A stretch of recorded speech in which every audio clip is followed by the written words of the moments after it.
It's the Peter Schiff Show. Well, we talked earlier in the hour with David Harsanyi about his book about democracy and the problems with democracy. And I also talked earlier in the show about the government's trying to overhaul Fannie and Freddie and to create a situation where the government now would insure mortgages, but where the lenders would bear some of the risk. The first 10% of the losses would go to the actual lender, and then the taxpayer would be on the hook for the other 90% of the losses, which, of course, is an improvement to the current system where the lender is on the hook for none of the losses and the taxpayers are on the hook for 100% of the losses. So the moral hazard would be somewhat diminished, maybe even substantially diminished, but it wouldn't be eliminated, but it would be diminished were this new plan to come into effect, which is probably why it won't come into effect.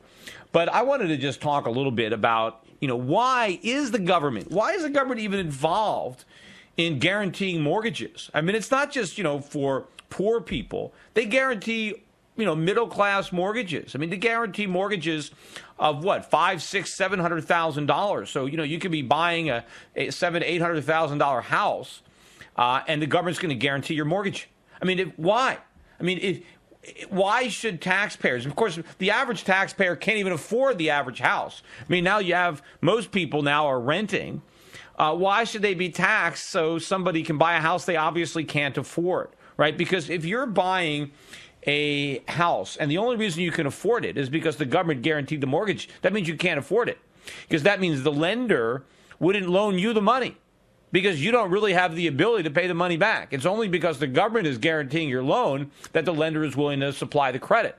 But why are we doing this? Why does anybody think this is a good idea for the government to come into the mortgage market? As if the mortgage market wouldn't work absent the government. Of course it would. It would work a lot better because only credit-worthy people would be able to borrow, because the lenders would be worried about getting paid back, which is they should be. Everybody that makes a loan should worry about being paid back. It's when they're not worried about being paid back that they make bad loans, which is what government policy encourages. But the reason we have this lousy policy is because of democracy.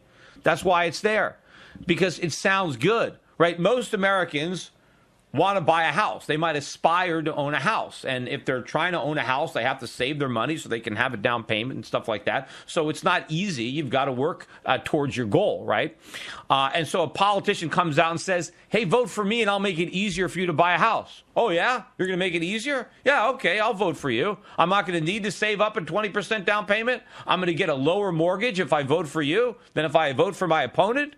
All right, I'll vote for you. That's why we have it. We have it because of democracy, right? But think about this. Even if you listen to some of these debates about, this restructuring of Fannie and Freddie, what are they going to say? They say, well, if we do this, it's going to hurt the housing market. And when they say hurt, what do they mean? They mean prices will come down. They will acknowledge, even the people who are in favor of this will acknowledge that if we make this reform, it could mean housing prices come down. But in other words, it's an admission that Fannie and Freddie are helping to keep housing prices high. Now, riddle me this, Batman. If the whole idea behind Freddie and Fannie is to make it easier for people to buy houses, but the government will admit that because of Freddie and Fannie, house prices are higher than they would be absent Freddie and Fannie, how does that make it easier to buy a house? Because what makes it easier to buy a house would be prices going down. If the government says, hey, if we get rid of Fannie and Freddie, real estate prices are going to go way down, that's good news if you want to buy a house. That's what helps you buy a house, low prices, right? If the prices come down, then you can buy more. But the government will admit that it's their programs that are preventing home prices from going down. What if, when the first cell phones came out, Congress said, oh, this is great. Cell phones are really great. We want to make sure that everybody can have a cell phone because they're so valuable and so important. But, they're really expensive. So let's have a government loan program because cell phones cost $2,000, $3,000 a piece. let's have a government program where people can get government guaranteed loans so they can buy cell phones, right? The prices might have never come down, and they'd still be thousands of dollars a piece. And maybe, you'd have more people owning them than originally because they would have taken out government loans to buy cell phones. But why does everybody have cell phones right now? Because the government didn't do that. Because the government didn't subsidize the purchase of a cell phone. They let the market reduce the price of a cell phone, and now everybody owns one. So what the government is admitting is if they got out of the way, the market would reduce the prices of houses, which is good for people who want to buy them. Because the cheaper the houses get, the more they are affordable, right? It makes it easier to buy. What is the government accomplishing with Fannie and Freddie? They are accomplishing keeping real estate prices inflated. They're keeping them extra high. So now you need a government guaranteed loan to buy the inflated price of the house. If the government didn't subsidize houses and they let housing prices go down, people could get a free market loan. Yes, the interest rates would be higher. So maybe instead of getting a 4% mortgage, you'd get an 8% mortgage or a 10% mortgage. But instead of borrowing $500,000, you might only have to borrow $100,000. So your total payments would be a lot lower if the government wasn't helping you.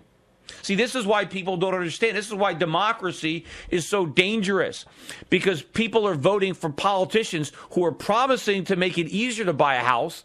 And the fact is they're making it harder. They're making it more difficult. They're just making you overpay for a house that you could have bought for a lot less money. And now you have enormous debt that you're struggling with. And if you lose your job and you can't make your mortgage payments, now you've lost your house and any equity that you had. But if the government had stayed out of the way and let you save up a decent down payment for a house that wasn't overpriced, you could own it. And maybe even if you lost your job, it wouldn't be that big a deal because you could still make the payments because you wouldn't have that big a mortgage. But thanks to the government promising something for nothing, right, it costs you more. But this is all, again, a function of democracy, and this is why it doesn't work, because the people don't know what they're voting for. It sounds good, so they vote for it, but the reality is it's not good. And the government even admits that, because they say, hey, we get rid of Fannie and Freddie, and real estate prices will go down, which means it would help people buy a house. Hey, that's it for today. You've been listening to the Peter Schiff Show here at schiffradio.com, the gold standard in talk radio. Bye for now.